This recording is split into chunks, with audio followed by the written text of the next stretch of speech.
We're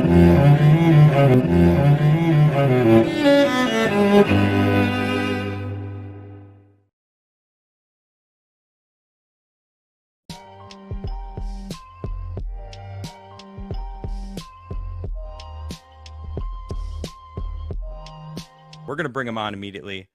Tommy, welcome to the show. Thanks for having me. Thanks for having me, mate. This is a time when I need a voice more than ever. I understand that. I feel like I'm on some lists as well. I'm not as obviously a big of a figure as you, but once you vocalize you're against the main narrative, the machine that is, you kind of get sidelined. And the bigger your voice is, the further they push you onto the sideline. So I definitely see that with you. Well, thank you for joining me. I've seen the machine at full work for the last 7 days. I've been in this for 15 years and I've never seen anything like I've seen the last 7 days. So we've worried them, we've terrified them, and they're coming crashing down on me, unfortunately. So I see it. You're like their tip of the spear is aimed right at you. And I mean, I see a lot of similarities between Trump and you. I've been a huge Trump supporter for a couple years now, and it was because I witnessed the way the media was reporting on him, and then I would listen to him and I would see the things that he was doing, and I'm like, well, this doesn't make any sense. And it kind of opened up my eyes to the way the media was being used as a propaganda piece. And all I see when I'm watching your story, the more I look into you, I've been following you for a couple years now, so I've been seeing your battles, and it's wild what I'm seeing nowadays. So let's just start it off, and in your own words, I just want your perspective. What is going on in England for those who don't really know what is happening out there? You're now seeing a rebellion by the British, who have been trodden down, beaten down, silenced, had their country taken from them, in front of their own eyes, and then told to shut up whilst it happens. Had the safety of their mothers, their daughters, their sisters taken from them. Our country's been flooded. The demographics have changed so quick, so fast. It's been flooded with hostile, aggressive migrants who we're paying to house. They're now flooding the hotels. They're in all the hotels up and down the country. They're leaving those hotels and raping English women in many towns across the city, across the country. We've got 40,000 Muslims on a terror watch list. We've got 3,000 of them monitored 24 hours a day, 7 days a week. We have a two-tier policing system where the police can't deal with crimes from the Islamic community and simply don't. What you're seeing now is the development of 20 to 30 years of oppression by a government and silencing by a government. No one feeling free to say how they feel, and anyone who does speak up is just slammed down and silenced with the racist tag and targeted by their own government. So you're seeing now what could be described as an explosion of that. But what happened it happened in a 7-day period. That's what went on. In 7 days, so since October 7th starting, we had Hamas take over our capital city every week. We had pro-Palestinian, pro-Hamas, I mean literally pro-Hamas. We had prescribed terrorist organisations, leaders, they're now prescribed, standing up, calling for Muslim armies, for jihad. We had imams calling for jihad, flags of Hezbollah, flags of Hamas, flags of ISIS, all of this every week, and many laws being broken in front of the entire British public watching it online, and the police enforced no laws against them. The police literally let them do it. Not just that, they climbed up our war memorials every week and desecrated them. They burned our flags. So the country's watching this play out and getting angrier and angrier. And then on November 26th, these mobs of pro-jihadists said they were going to target our most sacred day, which is Armistice Day, where we remember our armed forces, for a 2-minute silence. And because the British public, because we'd watched the inability by the police to deal with these criminals, we decided, I made a call for British patriots to come down and defend our memorials to prevent these jihadists desecrating them. And when we turned up that day, bearing in mind we'd watched since October the 7th, these Muslims and jihadists have free run of our capital. When we turned up and tried to get to our war memorial, we were met by riot police with their coshes out, who beat lots of English ex-armed forces and patriots. So that bubbling of the two-tier policing system, in fact, the word two-tier policing become part of British vocabulary every day since that point. Our Home Secretary, Suella Braverman, brought it up. She lost her job she was our Home Secretary. She said the Metropolitan Police Force is enforcing two-tier policing. Why are they not arresting the criminals? Why are they not arresting people with swastikas? Why are they not arresting people for calling for gas and the Jews? But then they come down and get all heavy-handed with patriots. So that was the first development, and it was that first demonstration that I organised. I then received legal notification that they were looking at the legalities of prosecuting me for a film that I'd made 3 years prior. I made a film called Silenced. It's currently my pinned tweet. It's currently had 39 million views in 8 or 9 days. And it's a film that I was banned from showing. So I was banned from showing it 3 years ago, but 2 years ago it was leaked online and it was leaked in America. I didn't hear nothing from the police. I organised my first rally in years where we bring thousands.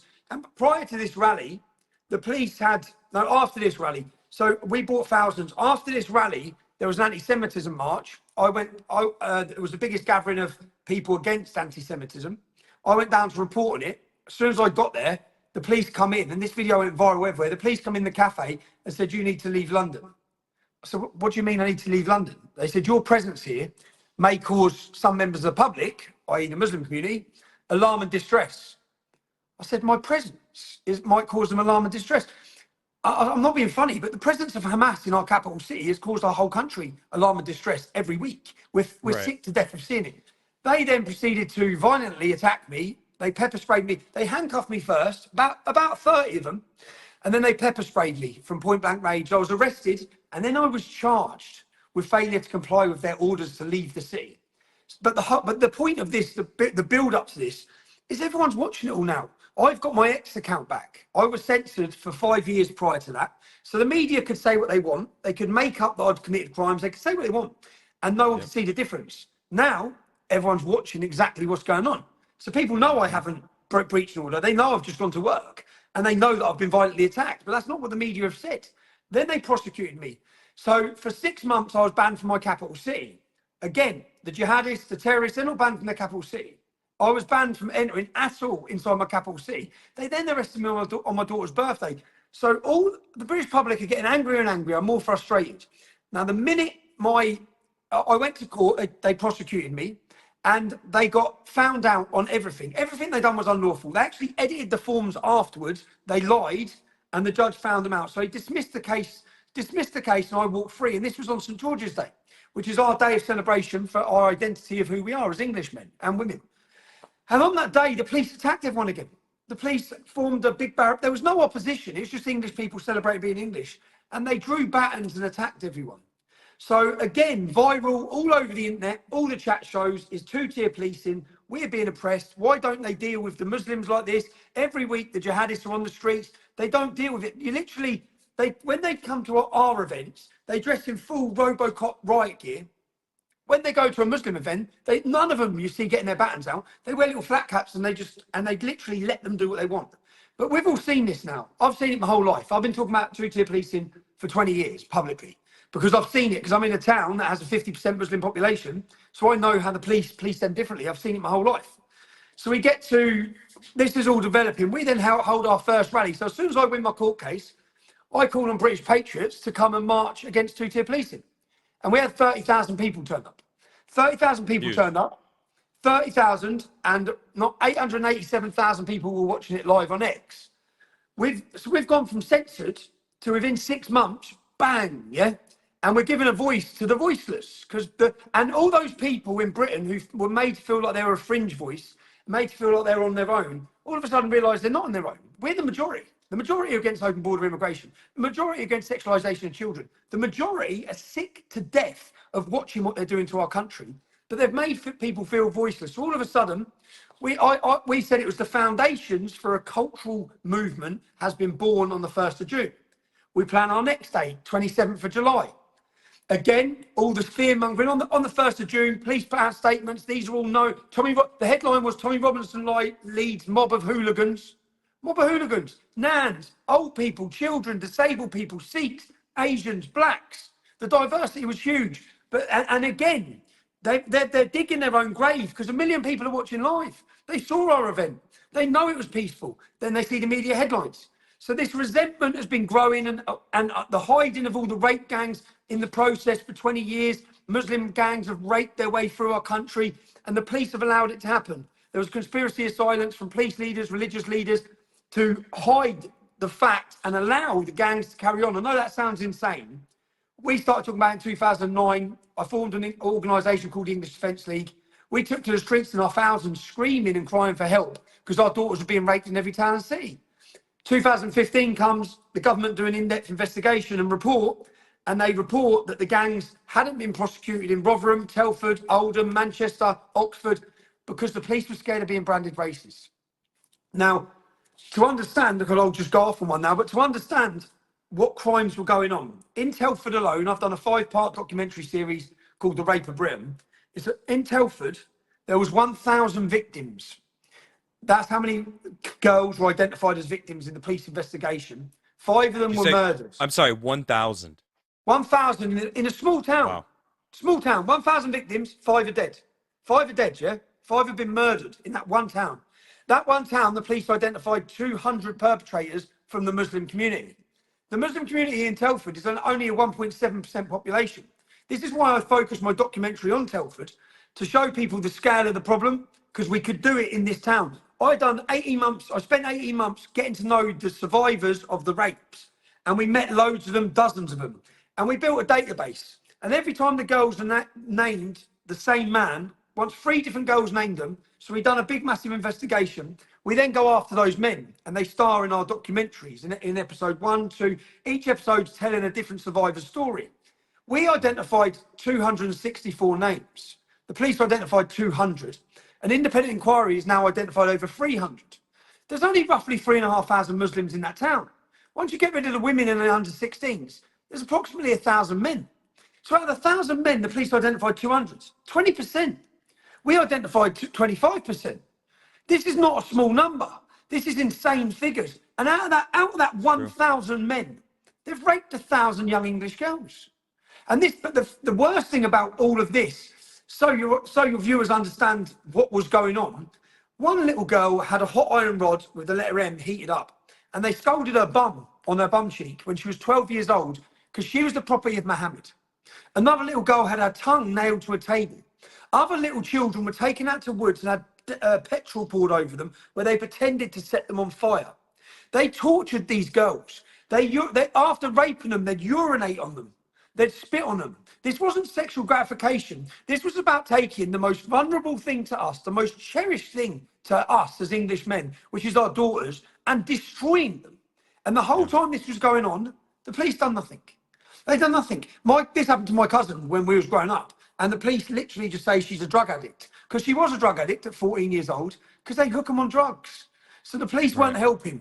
But this is the darkest stain on British history, these crimes. And we now have 65 cities where where the police have identified these gangs operating. But they're operating in every city with a Muslim community.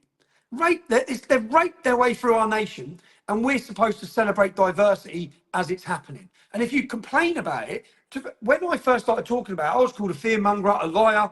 No one believed us. And then worse, you're supporting them with your taxes also. We're paying. You're paying for them.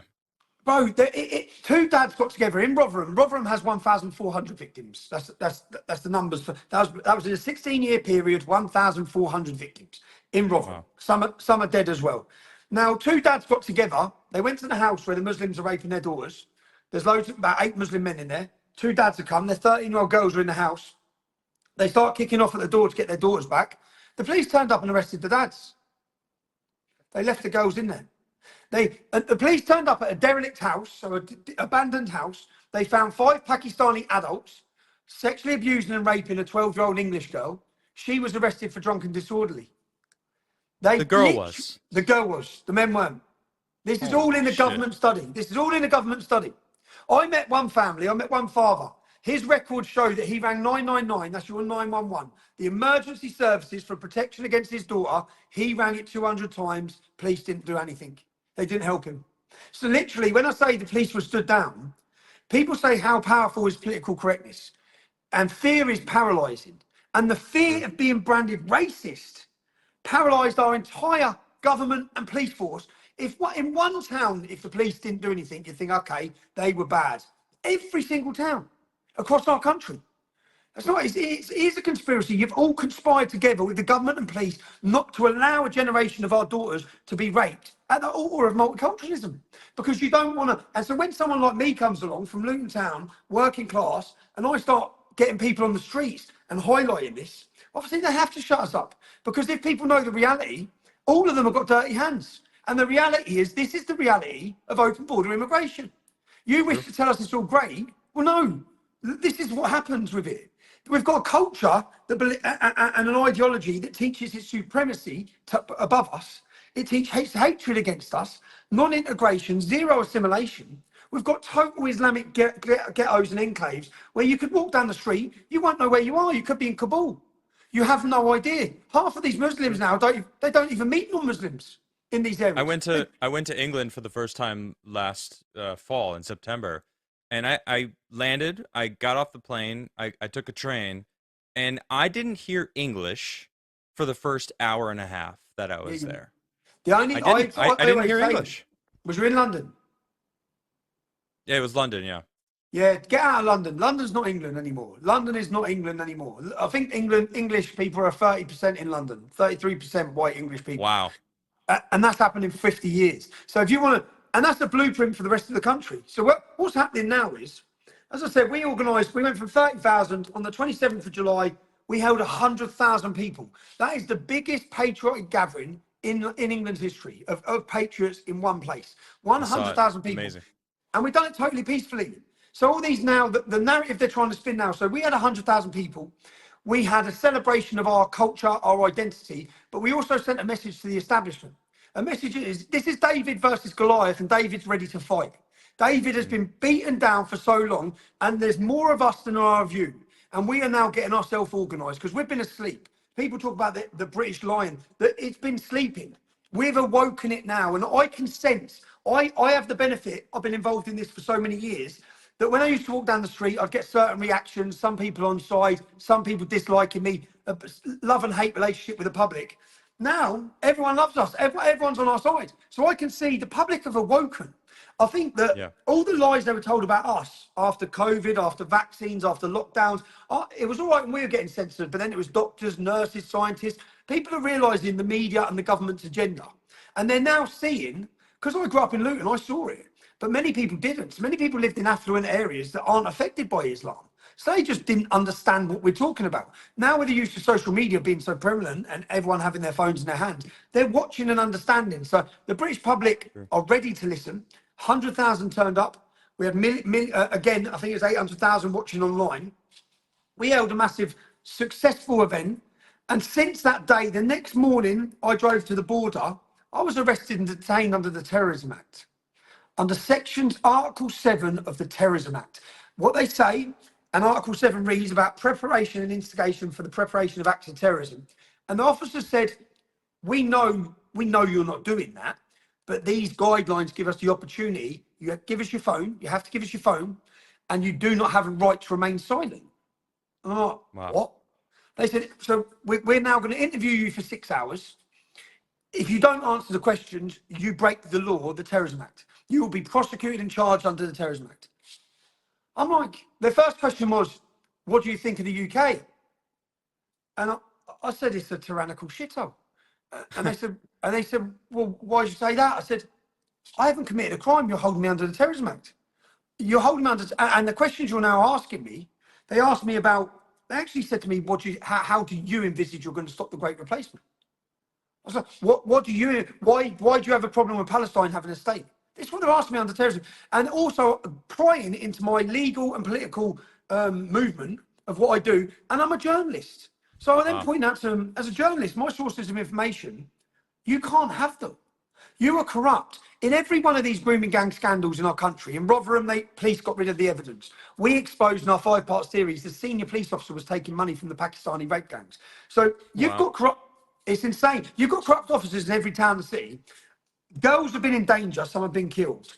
The girls turn to us because they don't trust you. I've told their story. We've exposed in our next episode allegations of rape with members of political MPs now, who have been involved in it in this town, in grooming young girls.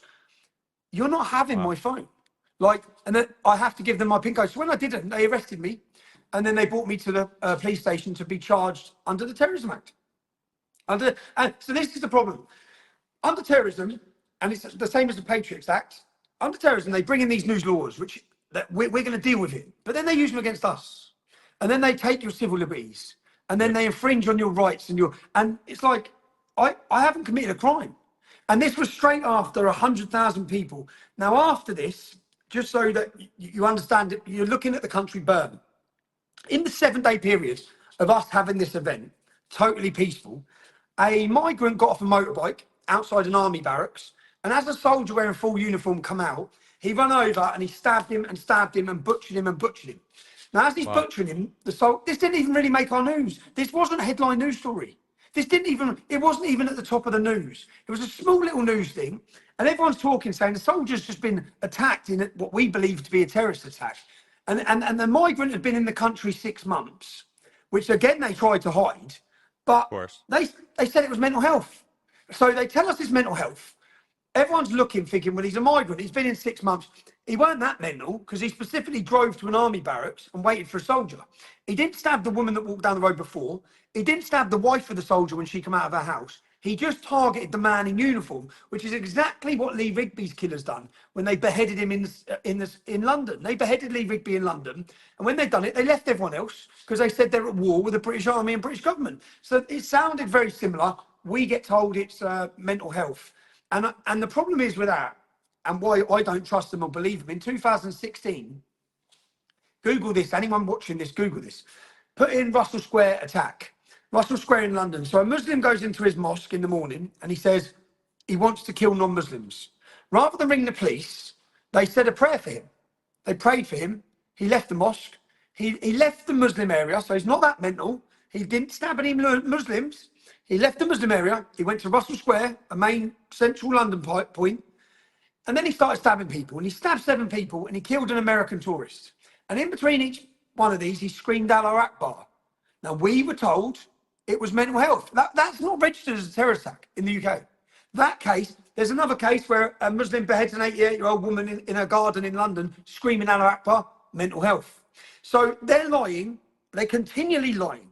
So this is building up. Then we see Harefields. I don't know if you watched this in Leeds.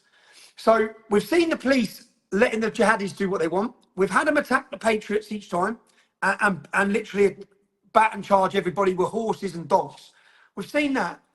And then there's under child protection, if someone, if there's bad parents or a child, so for example, in this household, there were Romanian gypsies and the baby got a fractured skull and they took it to hospital, but the parents weren't home. So that's neglect for the child. They've left him in danger with other little brothers and sisters. So they come in and they take the children until they can investigate. So they take the children. There have been repeated problems with these children and threats or risks to the children. They take the children. The Muslim community, which is where it is, and the Romanians attack the police, burn buses, burn police cars. The images that were shown to the whole country was the police running away. They didn't get their riot gear. They didn't get their dogs or horses. They literally legged it. They're running down the street, just running off. And then they left. They didn't come back. So as the Muslims are then burning everything, and then some English woman comes out of her house the next day, as all the gangs are coming out again, and she goes up to them saying, "Just fuck, leave it. I've got to live here." The police come over and arrested her. They didn't arrest the gangs. So this is just to give you the backstory for the viewers to understand why Britain's now burning. That happens. Soldier gets attacked. We're gaslit. We're told it's mental health. Then 2 Muslims are arrested at Manchester Airport. Don't know if you saw the video. One of them's thrown on the floor. Police officer kicks him in the head. That night, it looked bad. The video doesn't look good for the police. But that night, thousands of Muslims took to the streets. They attacked Rochdale police station. Not one single police officer come out. They literally hid inside. They didn't come out and deal with the aggression. No arrests were made. Again, they literally hid inside. The Muslims were allowed to do what they wanted. Then the Muslims come out on TV saying that night and demanding that their 2 brothers are released from the police cells. The police released them. The police let them go. And no one knows what's happened prior to this event of getting kicked in the head. Then we're told there's insufficient evidence to charge I saw a video of him actually attacking the police officer from behind. The same dude who got kicked. That video comes out after the police let them go, saying there's no evidence. So the police let them go. Of course. They give in to the threats, let them go. Then that video comes out. So then all the British public around the country, we're all watching the video going, he just battered 3 police officers and he's been let go because they're threatening to riot. So the message sent from the when the Romanians were rioting as well, this is all in the same week. As the Romanians and Muslims are rioting in Leeds, in Harefield, the Romanians come out and make a statement to the police after 2 days because they've still got the kids, the police have. They say, if you don't release the kids by tonight, people will talk about the riots that are happening tonight for 100 years. You better give the kids back. I knew as soon as they said that, they're going to give the kids back. They give the kids straight back. So the British public are watching thinking, well, it's violence. You listen to violence. You listen to mob rule. You don't go by law. Those 2 Muslims who attacked those police officers still haven't been prosecuted. Now, we'll get on to what happens next. And all this is going on. And then you've got the incident of the girls at a Taylor Swift music dance thing, 7, 8 years old. And you've got us really... I spoke to one of the uncles. This lad, he's 17 years old. He's gone in there where all the little girls are. The first girl he got was this bloke I spoke to's niece. He grabs her by his hair. He stabs her through the face. He then stabs her, takes her bicep off. So he's ruined her face. He stabs her again 3 times, drops her, thinks she's dead. Goes on to the next one. Bang. He butchers an entire class of little 7-year-old, 8-year-old, 9-year-old, innocent, most beautiful, innocent little children. Stabs 2 adults as well. And he murders 3 of them. Now, to understand the upset within the community, I spoke to that uncle. So his niece has been done. And on the other side, his goddaughter's dead. Stabbed her 7 times. So in this one little, and it's a tough area, Southport. It's a working class, tough man's area. Yeah. So an English area. They're furious. They're broken-hearted. The whole community is out. So that night, they're all out. And as they're all out for a vigil, another Arab with a balaclava and knife is arrested round the corner. See? And word spreads. Word spreads. They've come to do it again. And the police didn't give the name of the gentleman that's gone in and stabbed the kids. The police said they're managing the situation, yeah? So and within an hour, they said it wasn't terrorist related. How could they know that? How could they possibly know that within an hour? They've done no investigation. They've not even questioned him. We know that. They don't question you straight away. He's probably in the hospital. Everyone's been stabbed. It wasn't terrorism. So everyone feels like they're lying. There's no one, unfortunately now, we can't trust the media or the police or the politicians. You've continually lied, whether it be about COVID, vaccines, everything. You lie about everything, whether it be about Iraq, Afghanistan, whether it be about Ukraine. You lie. You're lying to us all. So people don't trust them. So when this happens, an Arab turns up, balaclava, knife. The men have gone mental, and they've surged at the police. The police, of course, then they haven't run away. They've got batons out and they're fighting with the English men. The English men, and there's a mosque at the end of the road. And all these clashes have taken place. Now, at this time, I've nothing to do with it at all. Nothing at all to do with it. The people are shouting, save our kids, save our kids. The British public are furious at everything that's gone on up till this point, at being called racist. So. Yeah, rightfully so. And rightfully so, because they're flooding our country. Our children aren't safe. Our children are being raped up and down the country, and nothing's being happening. The government ain't taking any new measures. They just keep bringing more. The borders are still open. They're bringing more men in, and they're putting them straight into our towns. And everyone's watching videos online every day of girls being harassed, migrants stabbing people, migrants committing crime, rape, everything, murder from these hotels. So people are furious. It's built up. All this goes on. And then they get to, and then that night, this is when I knew they're coming for me. That night, the police made a statement saying it's the English Defence League. Now, I led the English Defence League. I founded and started the English Defence League in 2009. It ended in 2015, 2014. It's been gone for a decade. There is no English Defence League. So when they said that, I thought, this was all local men. This wasn't an organised far-right mob. It was the community. Why are they saying it's the far right? And straight away it come out far right, far right, far right. I thought, well, what that does is it means the government don't have to deal with the problem. Because rather than accepting and telling the world the public are out and they're furious, they can blame it on the ideological group of far right. So they said right. Tommy Robinson, and then they're all associating it with me. I leave the country. So when I got out from counter-terrorism, when I got released from that I got in my car because I had a holiday booked that I booked 18 months ago. From that first night of riots, when everyone was rioting, then other demonstrations started getting planned. Now, from the offset, and I've showed these videos, I went online straight away after that first night and said, stop committing violence, man. It doesn't help. Stop burning stuff. You're attacking innocent police officers. So my message has been exactly the same from the start. Now, you wouldn't know that because at the minute, I've been put as the face of the riots. It's been said by the media, politicians, police, that I have instigated and incited violence. There's not one single bit of evidence of that, but they've now painted the picture. After we were on the verge of a cultural revolution, 100,000 people, mass public support, in the last 7 days, they've built up this image. And then there was, what they don't explain is, there was a hotel in Hull was attacked by locals in Hull. So this triggered, across the country, people who have been angry in their towns and cities to come out on the streets. And in Hull, a migrant asylum seeker that we're paying for left that hotel and stabbed a pensioner to death while shouting, "This is for Palestine." Literally, terrorism is coming out of the hotel. And they don't talk about why they're rioting. The same then in Tamworth. There was a hotel attacked in Tamworth. Well, Mohammed from the hotel raped a local girl as she was walking home.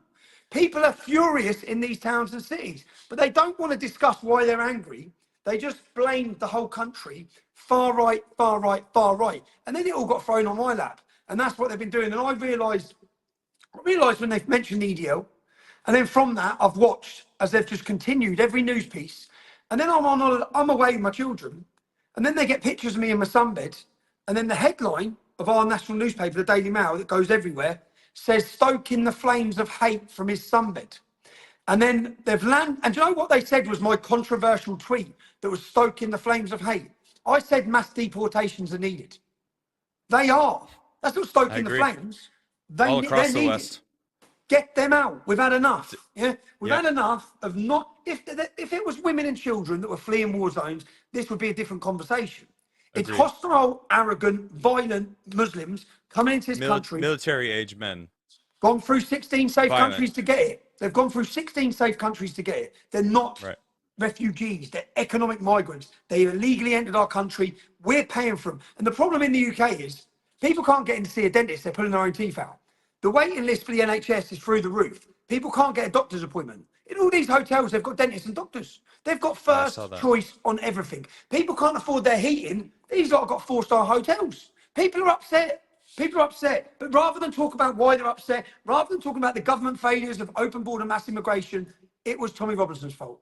And that's what they've built up. That's what they've built up.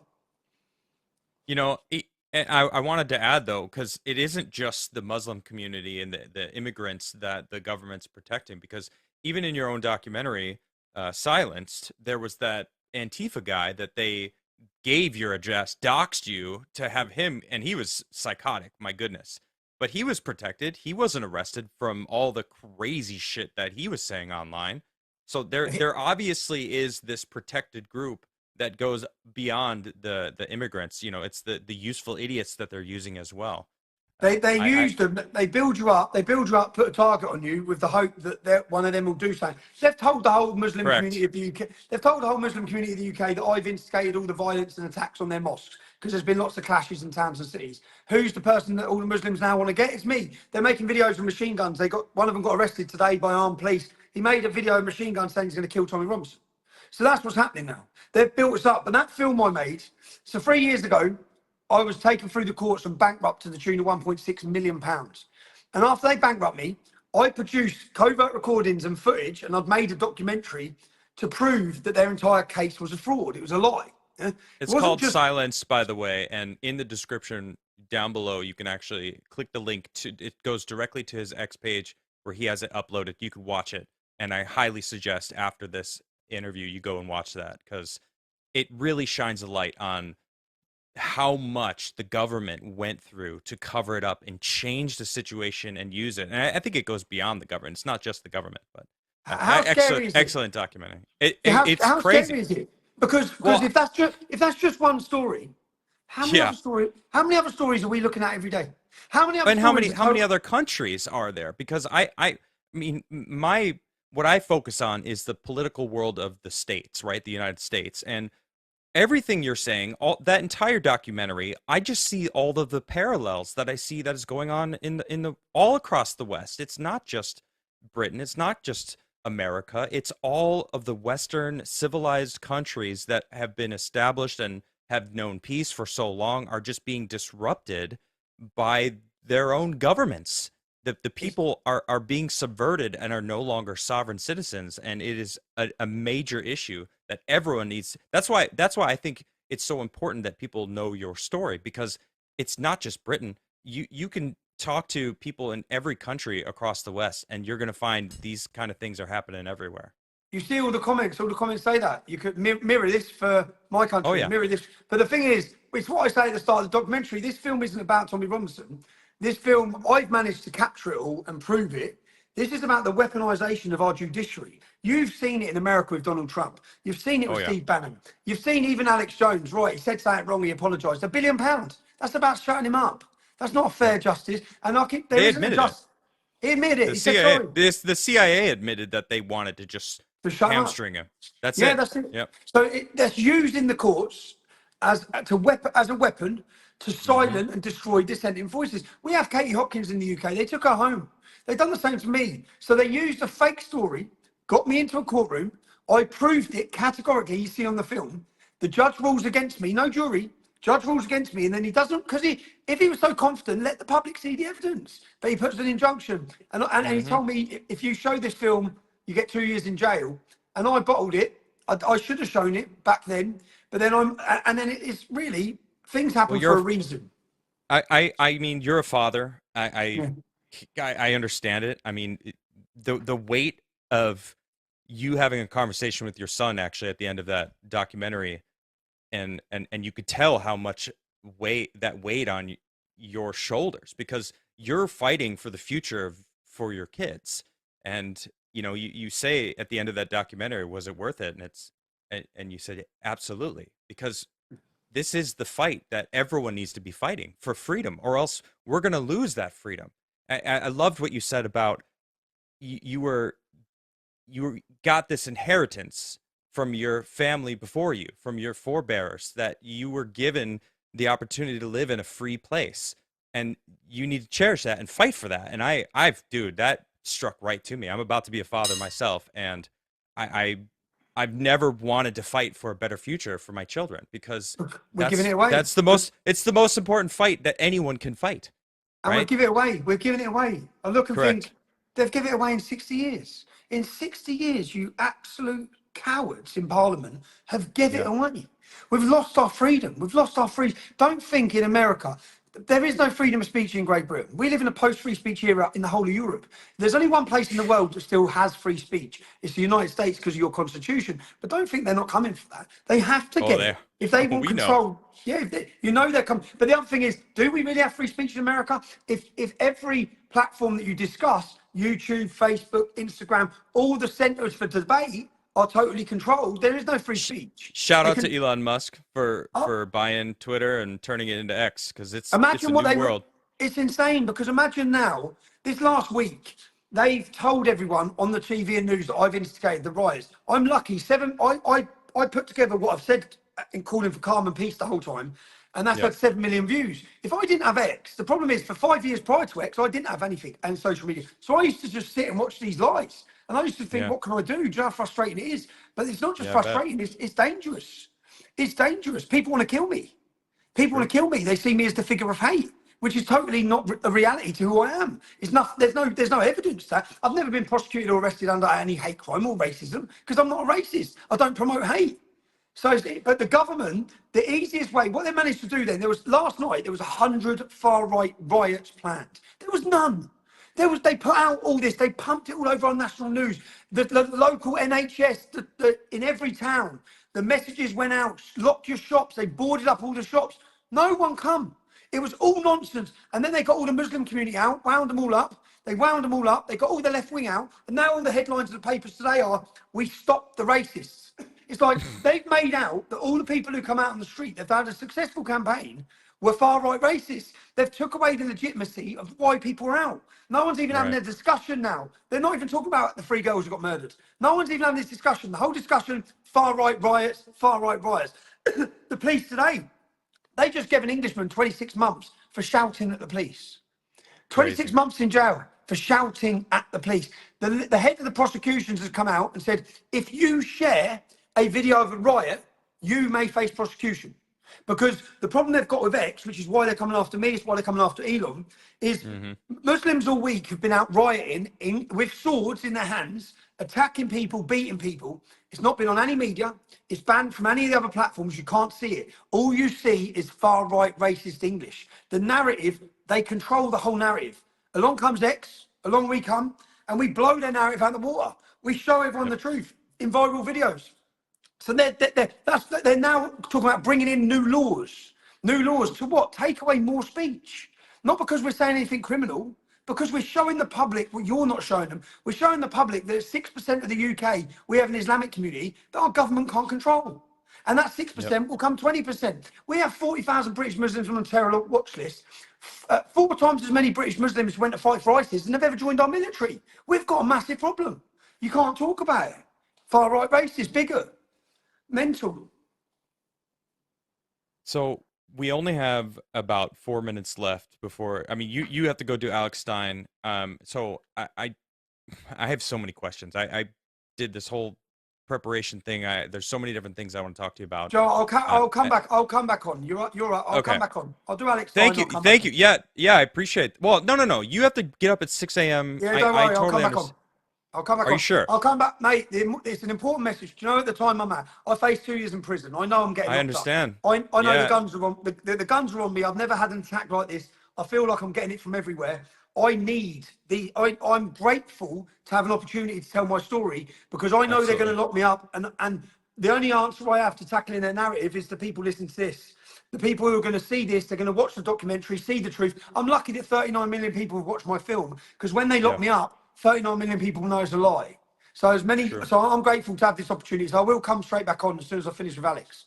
Okay, so I'll just stay here and go do Alex Stein and we'll wait for you to return. I'm on with him for 30 minutes. I'll be straight back on, yeah? All right, sounds good. Cool, bro. All right, bye. All right, Tommy. Tommy, welcome back.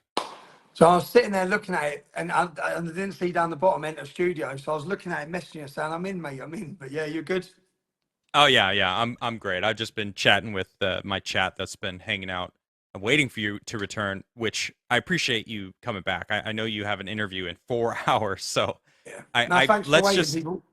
Oh, of course, yeah. I'm sure they're excited, and there's a few people that said some great things in some super chats. There was a lot of super chats, and I would love to read them all to you, but I know that your time is limited, so I just want to read one. Yeah, read them. I want. Okay. This one's from Superman if he wasn't scared of green rocks. It's a good friend of mine. He says, I have a lot of family in England, so thank you. Thank you for standing up for what is right. You are showing true bravery in fighting for the citizens of the UK who are afraid to speak out. I couldn't agree more. Thank you, bro. Thank you. Do you know what I always say to people? When I started my activism, I used a fake name and wore a mask. So I was the same as every other person. I was scared. Didn't want to talk about it. I had a good job. I had a good career. I had multiple properties and 2 businesses. So I was exactly the same as every other person is. So I don't see it as when people say it's cowardly not to talk out. I didn't want to talk out. I used a fake name. And no one knew who I was for a year. My first year of activism, no one knew who I was. And then I got unmasked, which was probably the worst thing they could have done because I never would have followed through.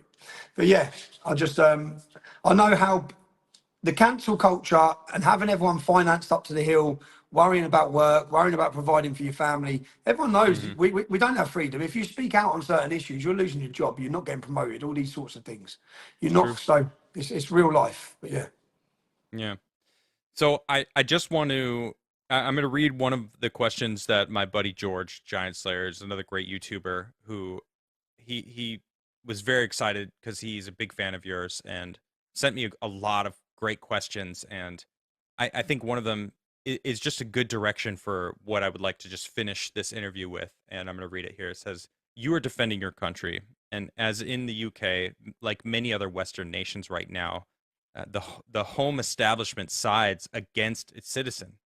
can you win with just the people on your side, or do you need bigger names to come out in support, and do you want them? So 2 years ago, at our last event on 27th of July, where we had 100,000 people, the majority of people who shared that platform and stage with me would not have done 2 years ago. Whether it be Calvin Robertson, whether it be priests that are now coming out in support of us, whether it even be Lawrence Fox, we're moving forwards. They managed to make me toxic. They had a quite successful effort to make me toxic. I didn't help myself at times over the years of my activism either. Yeah? To sit down with Jordan Peterson, as I did, that's on 3 million views, the podcast from just 3 weeks ago. Things have shifted. The public have shifted. So I always got jealous of America when I first started my activism, because the only people talking about the issues in the UK was people from my background, people who aren't taken seriously, people who haven't got credible voices. When I looked in America, you had influential radio hosts, you had influential politicians that would still have the conversations that our politicians are too scared to have. There's not one single, since Sir William Gladstone and Winston Churchill, in all those years since both of them, there's not one politician out of the 650 in the House of Parliament who have had a discussion on Islam. And when you think about all of the jihadist attacks, everything that's happened from the grooming gangs, no one's dared to have a discussion out of all of them. Now, it's 100% certain and fact that our politicians are working against the interests of the British public. It's 100% fact that the American government currently, under Biden, are working against the interests of the American public. And it's pretty much the same for many of the European countries. But what we've seen from start to finish in my activism, when I started 2009, the Swedish Democrats were on 1%. They're now on 24% of the vote. They're now playing a major part in government. Geert Wilders was a fringe voice like we were. He's now won the election in Holland. Yeah.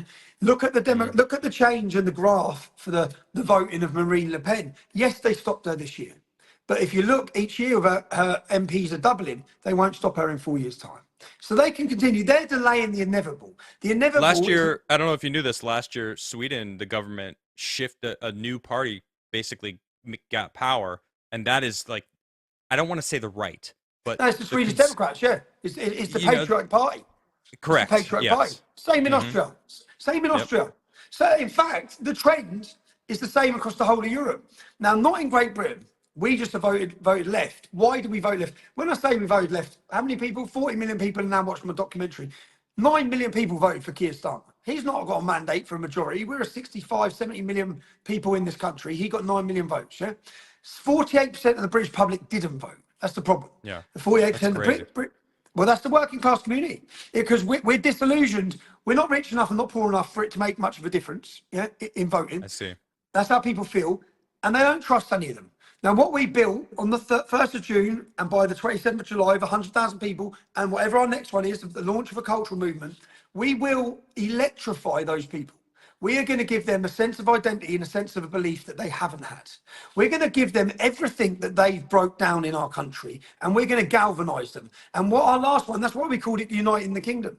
We united the kingdom. We united the faiths, the races. Yeah, we didn't unite the white people of the kingdom. We had massive diversity in our crowd, massive diversity. We want to unite everyone who is proud to be British, everyone who wants to protect this country.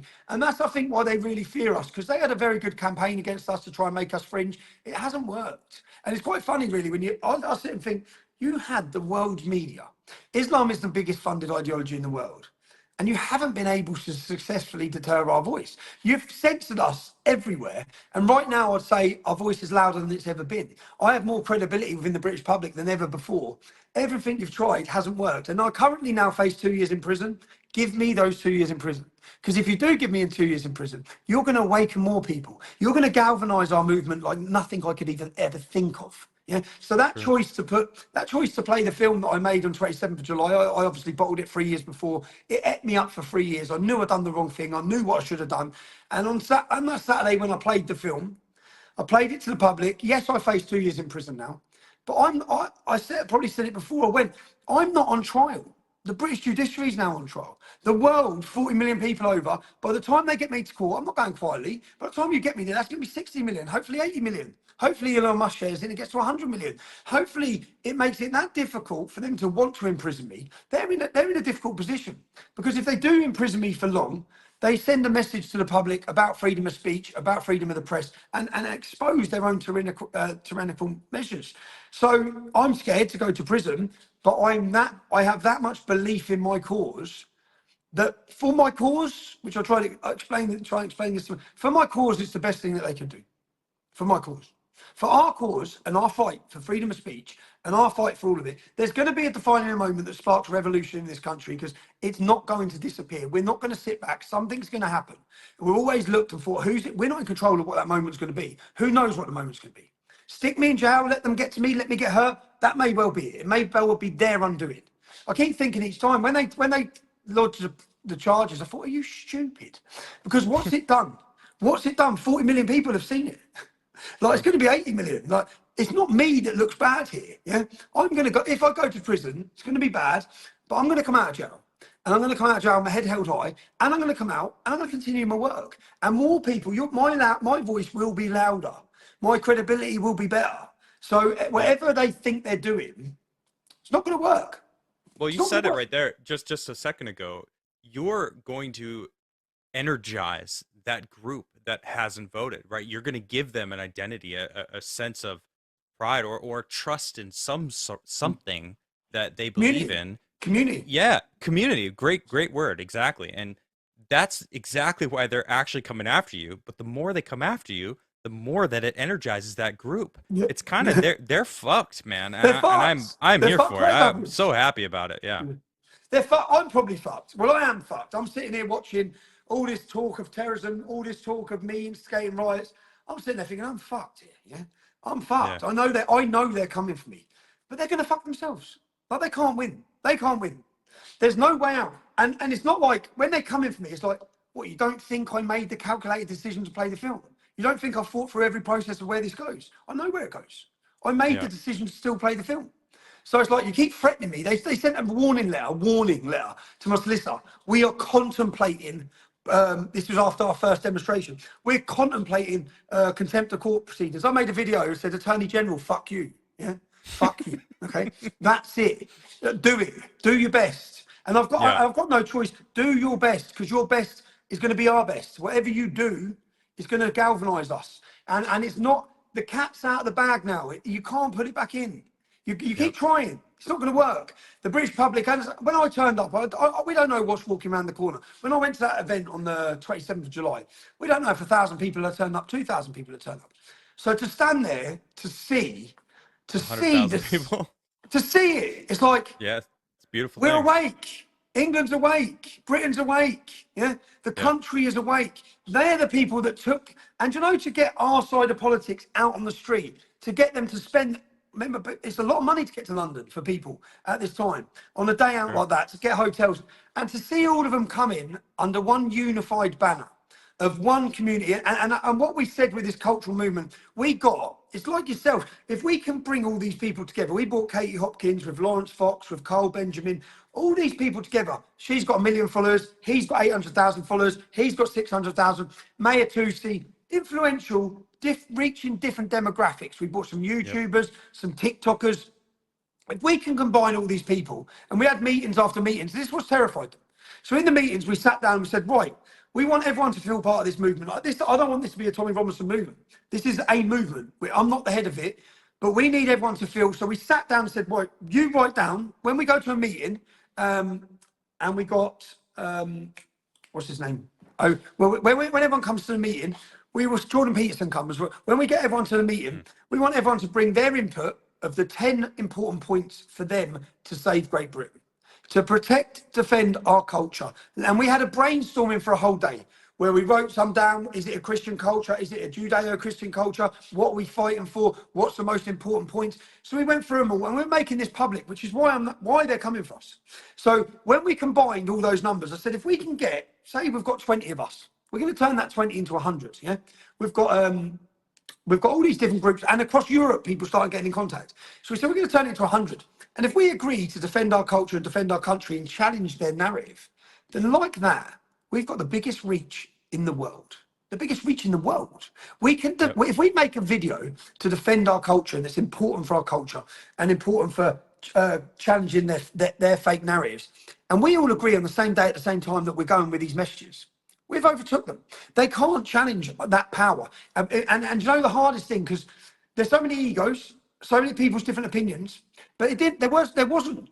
I brought all of these people together. We all sat round tables, all different backgrounds, and said we need. And the reason that's brought those people together is our country's under attack. Our culture's disappearing. We have to fight for it. We have to, and it's like you were saying, you're about to become a father. I always say, if someone's going to fight, I'll fight. I don't want my son to fight. I tell him now, he's 15 years old, he's panicked, he's worried, he's looking at all this. He said, Dad, do you think they're going to kill you? I had a message from him today, said, Dad, do you think they're going to kill you?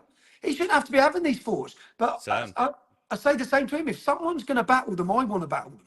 And if someone's going to have to battle them, because if not, you're going to be a slave. You're going to be a slave and you're going to be treated like a second-class citizen, and you're going to be a minority, and your kids are going to be even more of a minority. And we either defend it now and stand up now. Now is the time. That's what we've kept saying. They're trying to use that phrase, enough is enough. Now is the time. We have to do it now. And that galvanizing the people is what's terrified them. And the way we done it peacefully, don't get me wrong, out of the 100,000 people, we had some of the toughest men in Britain there. We had cage fighting champions, we had football groups from all across the UK who all come, and we sent the same message. The riots you've seen going on is a lack of leadership. It's a rudderless ship. When we brought everyone together, we told our men, influential men, if anyone steps out of line, put them back in line. Yeah? If any English men start trying to smash stuff up, and we told the police, you lot stay away, we will deal with this. So if anyone comes wearing balaclavas, we'll sort them out. We'll go up to them and take their balaclava off. It then stops the opportunity of infiltrators, of instigators, government infiltrators. Because if 10 men would have turned up with little rucksacks on wearing masks, the rest of the crowd would have turned on them. The English men would have turned them. Get them off now, get that mask off, pull your face mask down, and behave yourself. Don't drink too much. And we were successful, and that would have again terrified them, because we had total control. At the same time, they know if people would have wanted to kick off, they could have kicked off. They could have desecrated London. We don't want to kick off. It's our country. We want to protect it. We want the government to listen. We want the government to listen. And then if the government weren't listening, because they still weren't, and the media weren't, the rest of the world was. The rest of the world has had their eyes on Great Britain for the last 6 weeks. Yeah? And it will continue to. And I remember going to Ireland. I explained that in March I went to Ireland when all the public started taking to the streets. And I felt a bit beaten down at that point. I went to the Republic of Ireland. My mum's Irish. I went there and I made a documentary called Plantation 2, Rise of the Celts. I wore a hidden camera. I went into the towns and cities where the migrants had come. And I just walked up in the street and spoke to women. Just to say, how do you feel now in this town? What's changed? And every one of them said, I can't walk the streets. We're too scared. My daughter's scared. Someone got sexually assaulted. So I proved that, well, it's not my opinion. This is covert recording of women in all these towns and cities. And then when I said to the women, right, I'm a journalist, can I just get a camera out? No. So we don't actually need laws to prohibit freedom of speech, because the British public and the European public now self-censor through fear anyway. So they self-censor themselves, so you don't get the reality of how they're feeling. I made a documentary, and to be honest, I went there and it lit the fire in my heart again. It lit the fire in my belly watching them. And I thought, why are we looking at the Republic of Ireland for inspiration? I want the world to look at Britain for inspiration. I want the British spirit to be what leads Europeans to the streets and out of here with a plan. And that's what we're in the process of working on, which was a pledge. And we were just about to release our pledge before these riots, and which what we were working on before I'm now out of the UK, probably facing prosecution, prison, who knows what. But again, it only temporarily delays it. It doesn't stop it. We're not going to stop. Can you give us a little bit of what this pledge is? The pledge idea would be that we all agree to certain values against the sexualization of children. Simple things that are very simple. You read it, it's not a Tommy Robinson pledge, it's a basic manifesto of a pledge that these 5 points anyone can agree on. And then we want to make it cool to be British. We want to make it celebrated to be British again. We want to make it trendy to be British. Not what they've done, which is make it a dirty thing to be British. People are ashamed to be British. So, and I was talking to world champion boxers, celebrities, singers, comedians. So when this pledge launches, it will launch like a wildfire, yeah? And it will be a wildfire of people saying, we will defend British culture. If you won't, we will. And it will also bring in a celebration. So our two events were so successful. Speak to anyone who come. They left it feeling part of something again, feeling that they've got their identity, knowing that they're there with their comrades, their brothers and sisters, knowing that sense of community, because our mass immigration has broke down English communities. And the closing of the pubs has also broke it down. People are isolated, they're sitting at home, they're on the computers, they're not part of anything anymore. We want to give them that. That's what we want to give them. And we want to give them... media, sorry, and I was just going to say, the media has done a really good job of vilifying being nationalistic, loving your nation, right? And I think that's happening in America as well. I mean, anywhere you look at it. And it's this like communist, globalist desire to destroy borders and have no more borders anywhere, and get rid of that identity that people have everywhere. It's happening in America, and everything I've heard from you is happening in Britain, and I see it in Sweden as well. I mean, it's this term, being a nationalist, is somehow bad, when, well, what is being a nationalist? It's loving your country and wanting your culture of the country to be maintained. Like, I don't see any issue with that. It's the way that they twist it and turn it into some racist, xenophobic thing, and that's bullshit. It's just them trying to propagandize their narrative. That's because if you grow up, and we've got this now in Britain, where the new generation are lost. They have no sense of identity. They're searching. Islam fills that void for a lot of them. Many of them are converting because Islam's a strong sense of identity. It gives them a belief system to follow. So they're lost. If you don't know who you are, you don't know your history, you don't know your identity, you're not going to fight for it. You're not going to fight for it. Good so point. That's part of the process of what they're doing. We have to, it's what we said, I said it on the 27th of July. Being British, it's in our DNA to fight. We're known throughout the world as fighters. So every one of our children, I've said to my son, you're a man, you'll fight. Yeah? It's inside you, it's in your veins to fight. Yeah? That's part of your identity as a British man. We need to reinstall it. That pride, that sense of pride. We've lost our pride. You see all these things that happen to our country, with grooming gangs, the takeover of towns and cities, knife culture. That's because we've lost pride in who we are. That wouldn't even have been allowed to happen if we were a proud nation, because we wouldn't have allowed it. But we've lost pride. So reinstalling that sense of identity and pride, and giving it an identity, which is what we've done on the 27th of July, it's not a racist identity. It's a celebration of everyone that's come to Great Britain. I asked a question which was very clear. I said, do you have to be white to be British, to the audience? And everyone screamed no. And then we got black British people up and asked them what it means. And it was a great bit of performance art, speaking, and his brother was spray painting the Union Jack. But for so many years, they've tried to alienate and tell the British public who we are. Now, thanks to social media, or thanks to having X again, we can tell the British public who we are. Elon Musk, there's a nod to you. Stay safe, because they're coming for you. I personally think that you giving me my platform may be the biggest danger to them, because it's why I was banned from London for 6 months. It's why they forcefully arrested me. It's why they've censored me, because I do have the ability to galvanise the British public. I do have the ability to bring them out on the streets like no one else can in the UK. And I will. And that's what I said, I will. I'm not going to stop. It's like, you can imprison me as soon as the minute I'm out of prison. I will do it. I will be straight back to work. And I saw people talk about politics. We're in need of a cultural movement, not a political movement. Okay, we need a cultural revolution. That's what we need, not a political movement. And if we change the culture, we'll change the politics. Politicians are weak, they're cowards. They shift like the wind. They'll go whichever way they see it going. When they see an explosion, not a physical explosion, but what they saw on Nigel Farage wasn't standing for the Reform Party. We held our event on June the 1st, 30,000 people, mass celebration. 2 days later, he wanted to ride the wave. Yeah? And he did ride the wave. He then stepped in, I'm going to lead Reform. Now, Reform got 4.5 million votes and got 5 MPs. The this is the voting system of the UK. The Liberal Democrat Party got 3.5 million votes and they got 70 MPs. So our system, first past the post, we don't have proportional representation. Our system is manufactured for the major two parties, so they hand the baton over to each other and continually do that. Sounds familiar. And and Islamists, pro-jihadists got 5 MPs. So people got excited about Nigel Farage getting 5 MPs. Nigel Farage will never ever have a discussion on Islam in Parliament. Never. Yeah. So we will have the discussion. It doesn't have to be in Parliament. It can be on here. We will educate the public, but we will also galvanise them and give them belief, and also educate them in the sense of, with this anti-migrant sentiment that's growing, it's important, and I've always done this. So, for example, when Lee Rigby got beheaded, we had a demonstration with 10,000 English Defence League supporters. The first thing I stood up and said is, there's 660 Muslims serving in the British Armed Forces. Those individual Muslims are doing more for the country than we are. Yeah, so we should recognise that. Also, if you attack a Muslim woman, walking down the street, you're an absolute fucking coward. Yeah, you're a moron. That is cowardly. It is honourable to oppose the Islamisation of Great Britain. I'd oppose it and still hold the door open for a woman wearing a full niqab. Yeah, so you can do this the right way, and to have leadership, and what you're seeing now in the last week is no leadership. That is no leadership.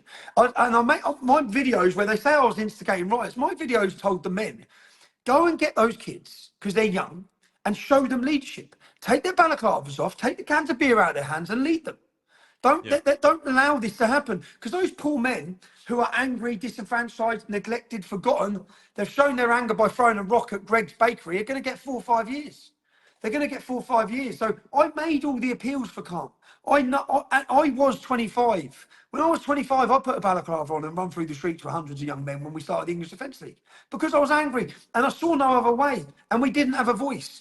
Well, we're 15, 16 years on. I'm a different man than I was then, and we've got a voice. Only thanks to X. We are, as I said, we are reaching millions. We're reaching the public. We're awakening the masses. There's been a great awakening since October 7th. It's something that always had to happen, but unfortunately, through to the disgusting and barbaric actions of October 7th, it's woke so many people up. I see the presence of Hamas, the university takeovers have also helped to wake people up. People have realised. So, I mean, I think the Great Awakening goes back to COVID. Yeah, definitely. And maybe even further back to 2016 when Trump won, because that was such a disruption in the plans. Hillary was supposed to win, right? And then that Modi before that. Good point. Yeah, actually, great point. I became politically aware in 2020. That was kind of my awakening, right? So I'm still building the backlog of what led to that, right? Now I've been paying attention since then, so I'm very clued in to what's gone on in the past 4 years. But I'm still learning about the road that led us to where we are right now, which is why I'm so bewildered that we're actually here, because it's such a crazy world that we live in, and I recognize it, which is why I think I speak for a lot of people right now. Tommy, thank you very much for fighting. I know you have things to lose, right? You have kids, you have a family, and that makes it all the more respect to you for fighting this fight, because it's not just for England. You're fighting for freedom on this planet. I mean, I truly feel like it's this wave that's trying to oppress all of freedom 100%, everywhere. 100%. And the last thing they want is unity. Like, as I said, when we're looking at this cultural movement for Great Britain, yeah, and we had all these different names to do with Great Britain.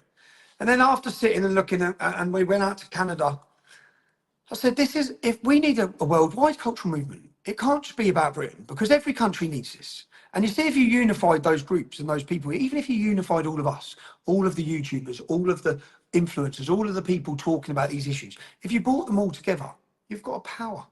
You've got a big power.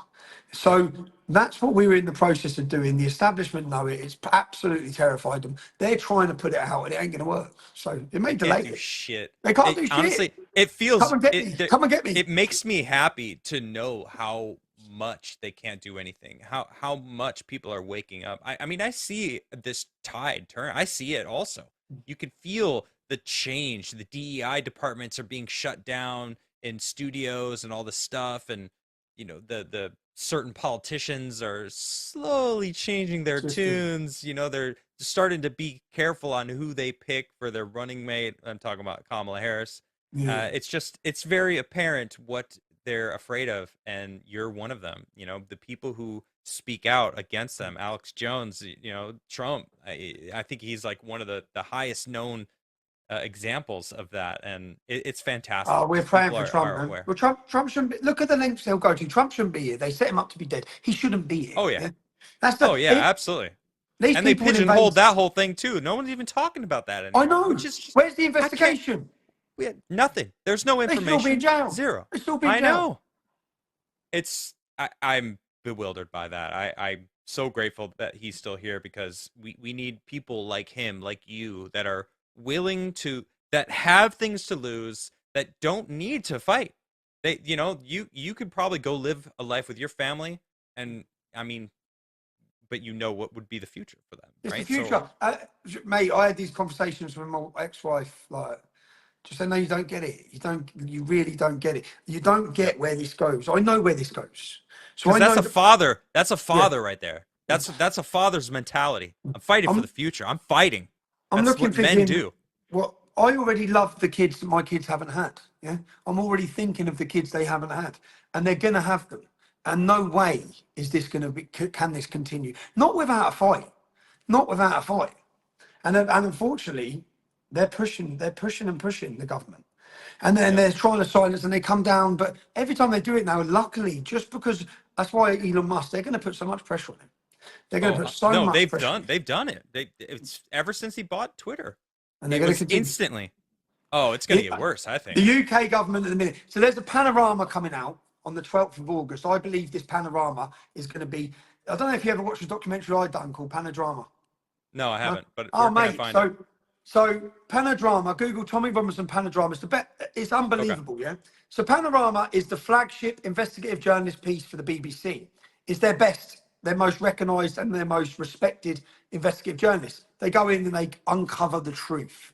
Now, Sure. they were doing a documentary on me, yeah? They're doing a documentary on me, so I sent a girl undercover into them. What I got on undercover footage should have been world news. I got the head of Panorama creating sexual allegations against me, sitting there, saying, we'll clip that bit, we'll make this into a sexual thing against Tommy Robinson. I swear to God, Wow. I get that. I get him sitting someone down on covert recording and saying, what I want you to say about Tommy Robinson is this, this, and this. Do we have a deal? Yeah. So I get all these things. I'm scared because Panorama are about to destroy my life and credibility. Right. They're about to turn me into Harvey Weinstein. They then, they're trying to approach me. Their documentary's ready to go. They just need to question me about all these things. What they don't realise is I've had all these covert recordings. I've been working against them. So when they contact me for the meeting, say, right, oh no, I contact them. So I bring them up. I say, right, I need to see you tomorrow. It has to be here. I'm not coming to London. So I throw it on them last minute. So they say, okay. I say, right, 2 o'clock at this venue. So I go to the venue in the morning. I set up a screen on the wall behind me. I set cameras up everywhere so that it's ready. I leave my cameraman there. I go to my daughter's school assembly. I couldn't enjoy a school assembly because I'm panicking. I'm so rushing about what's coming next. I walk in, I get there, I walk in, it's the best footage. Yeah? I walk in, their producer, I say, who are you? It's all their executives of Panorama are sat there. They're all sat in a row. I said, okay. And I sit down in front of John Sweeney. So he sat in front of me, and on the screen behind me Yeah. is a screen. So I sit down and say, before we start this questions, I don't trust you, yeah, at all. So can I just ask you, would you ever tell anyone what to say in an interview? He says, no. I said, are you 100% sure about that, John? You definitely wouldn't tell anyone what to say because that wouldn't be journalism, would it? He said, no, I wouldn't. And I'll just say, press play. And on the wall behind me is him. And I'll just sit there. I don't even take my eyes off him. I don't even take my eyes off him. I'm just looking at him, just like, and he's watching it. And then our cameras are looking at their producers. And their producers go like this.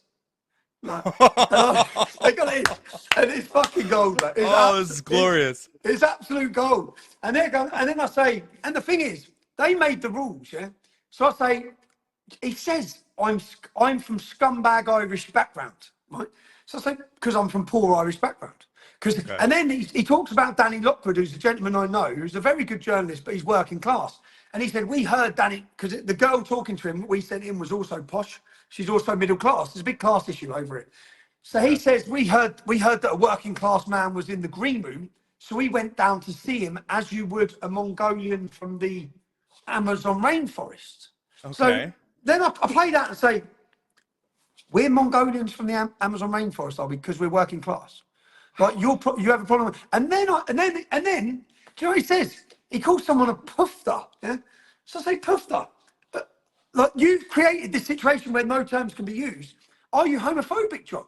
Poofter, no woofter, he says. Then he talks about shooting someone for being gay. This is the head of Panorama. Wow. And his career is just melting in front of him, yeah?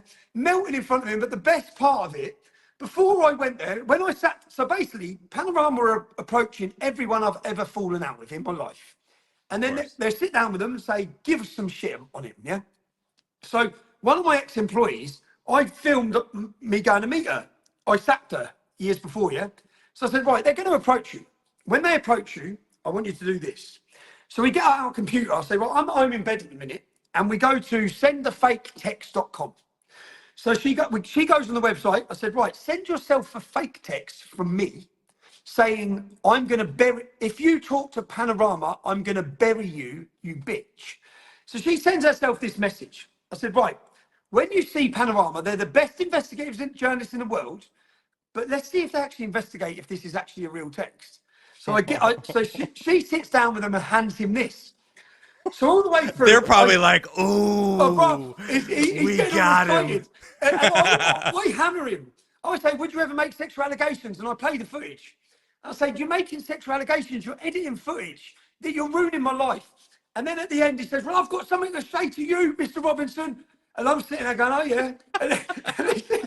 And then he pulls out this bit of paper. He says, "You sent this message," and he doesn't even realise it. "You sent this message," and I just look at the camera and say, "I fucking told you. I told you." Yeah. Oh, and he's like, shit. and he's asking me to. He's like, and this was Panorama. Their documentary never come out. Yeah. They had to square. I hired the biggest screen in the country, and I played my film. It had 2 million views in 48 hours. I played it outside BBC's offices. 48 hours later, I was deleted from YouTube, deleted from Facebook, deleted from Instagram. In 48 hours. Why isn't it uploaded on X right now? But I have done before, so it has gone on X. No, I'll do. When I finish this, I'll repost it. It's fabulous. Immediately. It's That the best has to happen. I takedown of need to BBC. see this. I need to see this. And the footage at the end. So after I've shown all this, John Sweeney says that. I said, "There's only one journalist in this room, John. It's not you, it's me, yeah?" And I said, "Tonight," and I'm looking at the camera, I say, "Tonight, you've been exposed to the world." And I just walk out the door, and there's total silence. They all just look at each other. They don't say anything. They're all just looking around the room. It's like, fuck you. You just got Panorama'd. Because Panorama are about exposing people with covert recordings. But it makes you question every Panorama you've ever watched. It's all I was just thinking that. I'm like, it's all lies. You just said they're known for exposing people with secret shit, but are they? They're known for setting people up. Well, I looked at Right. the Assad. After Assad had already won the conflict, they then brought out this big Panorama saying he'd used chemical weapons against his own people. Like, he'd already won the war. Why would he do that? Right. It was all about building public pressure. So there's a Panorama coming out on the 12th of August. I already know what it's going to be. What it's going to be is clipped, edited footage, and they're going to show the public that the instigators of the riots were far-right influencers on X. This is to get, I guarantee you, this is to get all the politicians will then bring it out in our political debate that X needs to be dealt with. All of these problems, which were instigated by them, is all down to X. That's what they're going to do. That's what I believe. So we'll sit and watch next week, yeah? Because they use Panorama to build the public's pressure, to build the opinion, to then get their end goal. So with me, they were going to destroy me. And the reason they done it was because my support, I had 1.2 million on Facebook. I had the largest, most engaged Facebook page in Britain. It terrified them. So then they just literally, after that documentary went out, they deleted me from everything. And the Attorney General, I'm on contempt of court proceedings. That's what I face now, 2 years. So that's the only case that they can charge you under, where there's no jury and you can get 2 years in jail. 48 hours after my documentary went out, they recharged me under contempt of court. They recharged me. It's so blatant. It's so fucking blatant. But and then when they get to court, they just lie anyway. But with citizen journalists, on my last court case, we fill the court now with citizen journalists. We bring them in from everywhere. And then all of the live tweeting is not the BBC anymore. It's us. We've got millions of followers. You can't stop us. We took the power away from them. You can't stop us. You're fucked. We're the future. We are the future of media. I love it. Well, I can't wait to watch this documentary. I can't wait to see the look on his face. I mean, you described it so well, but I have to see this. So it's called Pandadrama. Panodrama. So their program's called okay. Panorama. I call mine Panodrama. And then and John Sweeney lost his job. They put him on gardening leave for 9 months. They tried to quell it all down. Then they got rid of him. Not one British journalist. When you watch this documentary, not one British journalist reported on it. Not one British journalist has reported on that 40 million viewed film. 40 million views, not one British one. Controlled media, totally controlled.